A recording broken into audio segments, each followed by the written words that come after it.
हमारे साथ हमारा मौजूद पैनल मौजूद है। मीर साहब, अभी हम बात कर रहे थे, इलेक्शन कमीशन ने कहा जी आप पार्टी वाबस्तगी नहीं जाहिर कर सकते, सलमान अकरम राजा की दरखास्त थी, so the independents would be open जब पार्लियामान में जाएंगे। तो देखें, मैं बड़े एहतराम से इलेक्शन कमीशन ऑफ पाकिस्तान के इस फैसले की शदीद मजम्मत करता हूँ, क्योंकि इसका मतलब यह है कि आप पाकिस्तान की सियासत में हॉर्स ट्रेडिंग को फ़रोग़ दे रहे हैं।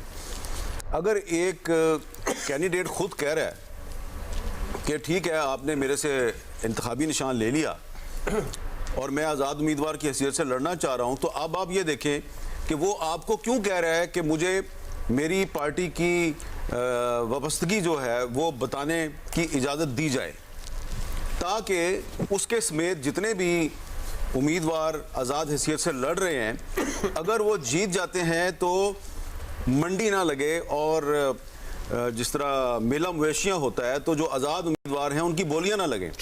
तो अगर एक उम्मीदवार सलमान अकरम राजा खुद रज़ाकाराना तौर पे कह रहा है कि let's stop this dirty business और ये जो हॉर्स ट्रेडिंग का गंदा कारोबार है इसको वक्त से पहले रोकने के लिए फुल स्टॉप लगाया जाए, तो इलेक्शन कमीशन ऑफ पाकिस्तान कह रहा है नहीं, कोई ना कोई टेक्निकल रीज़न, कोई ना कोई कानूनी जवाब बना के वो कह रहे हैं नहीं हम आपको इजाज़त नहीं देंगे। इसका मतलब ये है कि अगर 8 फरवरी के बाद पाकिस्तान में हॉर्स ट्रेडिंग शुरू होती है और खरीदो फरोख्त शुरू होती है और करोड़ों अरबों रुपए का कारोबार शुरू हो जाता है, तो इसकी जिम्मेदारी बराह रास्त इलेक्शन कमीशन पे आयद होगी। अब पता नहीं क्या मसलहत है, वो मॉडल है जिसका बड़ाई साहब ने तस्करा किया। जी आप अब्दुल्ला देखें, अभी तक जो फैसला आया था पहले इलेक्शन कमीशन का और बाद में सुप्रीम कोर्ट ने उसको अपहोल्ड किया, वो ये था कि सिंबल ले लिया गया है। PTI as a party exist करती है और अब वो ये कह रहे हैं कि क्योंकि लेकिन एक रूल है, मेरे ख्याल से रूल नंबर 94 है, वो ये कहता है कि उसी आप पार्टी में शमूलियत इख्तियार कर सकते हैं जिसको सिंबल दिया जाए।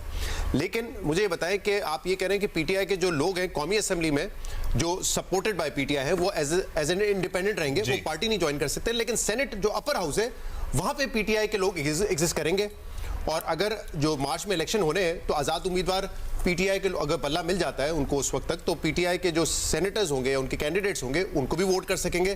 तो सेनेट में पीटीआई एग्जिस्ट करेगी लेकिन लोअर हाउस में पीटीआई नहीं हो सकती, वो एज इंडिपेंडेंट रहेंगे। तो उस पर मेरे ख्याल से रिपोर्ट कार्ड में रीमा उमर ने बड़ा अच्छा एक्सप्लेन किया था कि अगर आप आइन को देखेंगे तो पार्टी रहती है, पार्टी एग्जिस्ट करती है, पीटीआई इज अ पार्टी, लेकिन वो एक रूल है जिसके तहत वो कह रहे हैं कि सिंबल होगा तभी आप पार्टी ज्वाइन कर सकेंगे। तो यहाँ पे भी ऐसा लगता है कि इलेक्शन कमीशन ने आइन से ज्यादा फौकियत उस रूल को दी है, जबकि ऑब्वियसली हम सबको पता है। और ये भी एक सवाल है कि जो इंडिपेंडेंट जाएंगे फिर पार्लियामान में, उनमें से कितने रहते हैं और कितने इधर उधर हो जाते हैं, डाउटफुल हो जाएगा, उन पे क्वेश्चन भी उठ सकता है क्योंकि ऑब्वियसली पहले डिक्लेयर नहीं किया और अब वो हॉर्स ट्रेडिंग वाली एफिडेविट जमा करवाए इन्होंने, इनका आर्गुमेंट यही था कि वो पीटीआई के नाम से हमने। जी शाहज़ेब, और ये जाहिर एक तसलसल है जिसमें पहले उनसे बल्ले का निशान लिया गया था और अब ये वाला मामला आया है, तो उसमें जो सवाल है वो अपनी जगह पर उठ रहा है। हामिद मीर साहब ठीक कह रहे हैं कि इससे तो जो हॉर्स ट्रेडिंग है उसका कल्चर प्रमोट होगा। तहरीक इंसाफ की गलती अपनी तरफ है जो इंट्रा पार्टी इलेक्शन में और सारे के सारे काम उन्होंने किए हैं, मगर उसके बावजूद मेरा ख्याल एक यूनानिमस राय है उन तमाम जो कॉन्स्टिट्यूशनल एक्सपर्ट्स हैं उनकी, हालांकि एक बहुत ही रीजनिंग के साथ तफसीली फैसला जैसे काजी फैसल साहब की तरफ से भी जारी किया गया। इलेक्शन कमीशन की जो रीजनिंग है वो भी हमारे सामने नहीं आई है कि वो किस रीज़न की बुनियाद पर ये कह रहे हैं कि तहरीक इंसाफ को हक मिलना चाहिए था कि वो बल्ले के निशान से लड़ते। अब ये आखिरी दिन ये खबर आना इससे और ज़्यादा अनसर्टेनिटी फैलेगी, क्योंकि तहरीक इंसाफ ने पहले अचानक अनाउंस किया कि हम इंट्रा पार्टी इलेक्शन कराने जा रहे हैं, इंट्रा पार्टी इलेक्शन कराए जाएंगे ताकि हमें फिर निशान मिलेगा तो जो आज़ाद उम्मीदवार होंगे वो उस पार्टी में जाएंगे और उसकी वजह से उन्हें रिजर्व सीट मिलेंगी, मगर फिर अचानक कैंसिल कर दिया। आज ये खबर आना इलेक्शन से एक दिन पहले, क्योंकि तहरीक इंसाफ गई थी, मैं ख्याल बड़ा नेगेटिव जाता है उनके लिए, क्योंकि वैसे ही बहुत सारे डाउट्स पैदा हो रहे हैं कि एक इंडिपेंडेंट नहीं खड़ा तहरीक इंसाफ की तरफ से, बहुत सारे लोग हैं जिन्होंने अपने कागजात ही नहीं विड्रॉ किए। तो लोगों को ये कम्युनिकेशन होना कि कौन सा इंडिपेंडेंट है जो तहरीक इंसाफ को रिप्रेजेंट कर रहा है वो पहले एक मसला बना हुआ। और मुतअद्दिद हलकों में दो उम्मीदवार खड़े हुए हैं जो कि दोनों दावा कर रहे हैं कि भाई हम पाकिस्तान तहरीक इंसाफ के हिमायती याफ्ता हैं। लेकिन अपनी कैंपेनिंग के थ्रू आउट द कैंपेनिंग वो इस बात को डिक्लेयर भी तो कर रहे हैं कि उनकी एफिलिएशन किसके साथ है, फिर तो कंफ्यूजन नहीं होनी चाहिए। 2-2-3-3 भी कर रहे हैं कुछ हलकों में, 2-2-3-3 कह रहे हैं कि हमारी एफिलिएशन आपस में रिफ्ट भी है। वड़ाइद साहब, ये क्या मसलहत हो सकती है? वो मॉडल जिसका आज आपने सुबह अपने कॉलम में तस्करा किया कि बांग्लादेश की तर्ज का कोई दोबारा से 10 साल मॉडल प्रपोज किया जा रहा है, जिसकी पहले भी बात होती थी, तनकीद करते थे, तो अब अगर बात हो रही है तो फिर तनकीद तो बनती है थोड़ी सी। सर देखें, एज ए डेमोक्रेट तो हम किसी भी प्री कंसीव्ड प्लान के खिलाफ है। एब्सोल्युटली। उसकी वजह यह है कि ये तो फ्री विल होनी चाहिए ना। इलेक्शन में अगर फ्री विल नहीं है, पहले से ही कोई प्लानिंग कर ली गई है, तो जाहिर है फिर उसके ऊपर सवालात उठते हैं। तो इस पहले भी हम सवाल उठाते रहे हैं, आइंदा भी उठाएंगे, लेकिन मेरे पास ये इतला आई थी, जो खबर थी वो आपने दे दी। जी, वो ये है कि जो हमारे यहाँ ये सोचा जा रहा है कि पहले हम गलती करते रहे हैं, जो हुकूमतें हैं उनको कमज़ोर रखते रहे हैं, या स्प्लिट मैंडेट की तरफ हम ज़्यादा मुतवज्जो रहे हैं। अब Pakistan needs a stable government like Bangladesh, जिसको सपोर्ट करे आर्मी और जिसको सपोर्ट करे जुडिशरी, और उसके नतीजे में मुईशत पर फोकस हो। तो सर इमरान खान जब आए थे तब भी तो यही इसी पे अमल हो रहा था। जी दुरुस्त है आपकी बात, और उसका ज़ाहिर है वो प्लान भी कामयाब नहीं हुआ। इस प्लान के बारे में भी बड़े डाउट्स हैं। सबसे बड़ा सवाल ये है इस प्लान में जो एक गलती है, पाकिस्तान एक multilingual, multi cultural, multi national country है और इतनी बड़ी आबादी और मल्टी सेक्टेरियन है। पाकिस्तान के अंदर सियासत बहुत शौर के हद से आगे है। 4 मार्शल लॉ लगे, लेकिन इसके बावजूद हम दोबारा जमहूरियत की तरफ गए। तो पाकिस्तान में सियासत को दबाना या सिर्फ एक पार्टी को मजबूत करने की पॉलिसी बनाना, ये काउंटर प्रोडक्टिव है। इसके खिलाफ कई दुल्ले भट्टी, कई जुल्फ़कार अली भुट्टो, कई लोग उठ खड़े होंगे। और वो जो ख्याल है कि हम अमन से जो है वो तरक्की और खुशहाली की तरफ जाएंगे, जब तक सियासी इस्तेकाम ना हो किसी मुल्क में, मुआशी इस्तेकाम नहीं होता।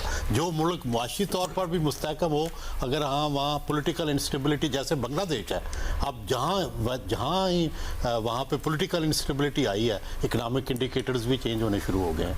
तो इसलिए ये दुनिया में जो निज़ाम सदियों से सोच के बनाया गया है वो ये है कि पॉलिटिकल स्टेबिलिटी हो और वो जमहूर, पार्लिमान उनकी सपोर्ट हो, फिर मुईशत जो है वो आगे बढ़ती। ट्रू। और बिलावल ने कल ही कहा कि अगर मेरे वोट पर डाका डाला गया तो मैं तो वो करूंगा कि आप इमरान खान को भूल जाएंगे। आप पता नहीं क्या करने वाले हो, क्या नहीं करने वाले, लेकिन भट्टी साहब आपका इंतजार कर रहे हैं। वो चाहते हैं कि आप गुफ्तगू करें उनसे।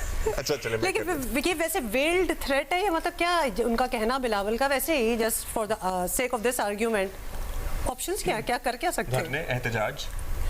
देखिए, बिलावल भुट्टो ने कहा है कि मैं आपको जानता हूँ, मैं आपके नाम भी जानता हूँ, आप कहाँ बैठे हुए हो वो भी जानता हूँ।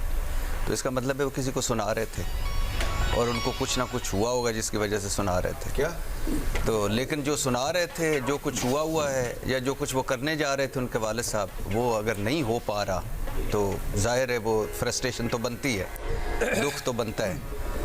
तो वो बिलखैर बिलावल जाने। ये जो है कि एक और इलेक्शन कमीशन साहब बहादुर ने पाकिस्तान तहरीक इंसाफ के ख़िलाफ़ एक और फैसला दिया है। अजीब और हसीन इत्तेफाक है कि ममनुआ फंडिंग केस हो, तोशाखाना केस हो, तौहीन इलेक्शन कमीशन हो, सारा तहरीक इंसाफ के ख़िलाफ़ हो, तो सब कुछ इत्तेफाक है। और ये भी इत्तेफाक है कि आजकल आइन पर इलेक्शन एक्ट भारी पड़ रहा है और करोड़ों वोटों पर 14 वोट अकबर एस बाबर समेत जो है जिनमें से कोई भी इलेक्शन में नहीं गया, नहीं लड़ रहा, वो भारी पड़ रहे हैं। और ये भी इत्तेफाक है कि इसी इलेक्शन कमीशन, ये जो 75 साल तारीख का सबसे मुतनाज़ इलेक्शन कमिश्नर है, फैसलों वाला इलेक्शन कमीशन है, 2 बार जस्टिस बंदयाल और जस्टिस फाइज़ ईसा काजी दोनों की जो सुप्रीम कोर्ट कह चुकी है कि 2 बार आईनी खिलाफ वर्जी का मुर्तकब हुआ है, जमहूरियत को पटड़ी से उतारा है। अतर मिनल्ला साहब कह रहे हैं कि ये इस आइन आपने नए सिरे से लिखा, नई तशरीह की, अपने काम के अलावा सारे काम कर रहा है इलेक्शन कमीशन। और ये वो इलेक्शन कमीशन है जिसकी परफॉर्मेंस ये है कि ये इस्लामाबाद के बल्दियाती इंतखाबात करवा नहीं सकता और कराची में बल्दियाती इंतखाबात में धांधली रुकवा नहीं सका। 70 दिन ये बैठा रहा, ऊपर अंडे देता रहा पाकिस्तान तहरीक इंसाफ के पार्टी इलेक्शन पर, और उसके बाद दुराया। और फिर दूसरा और आखिरी बात, दूसरा प्लान, दूसरी मरतबा भी कालअदम दिए करार दिए इनके, और फिर अब ये, और ये था प्लान सी था पाकिस्तान तहरीक इंसाफ का। प्लान ए था बल्ले के साथ जाना, प्लान बी बल्लेबाज के साथ, प्लान सी और प्लान डी जो था वो ये था कि आपके पास जरूर आएंगे। अभी हमारे पास एक मेहमान ज्वाइन करने लगे हैं, तो उनसे हम सबसे पहले आपको मौका देंगे अपने बाद उनसे सवाल करने का।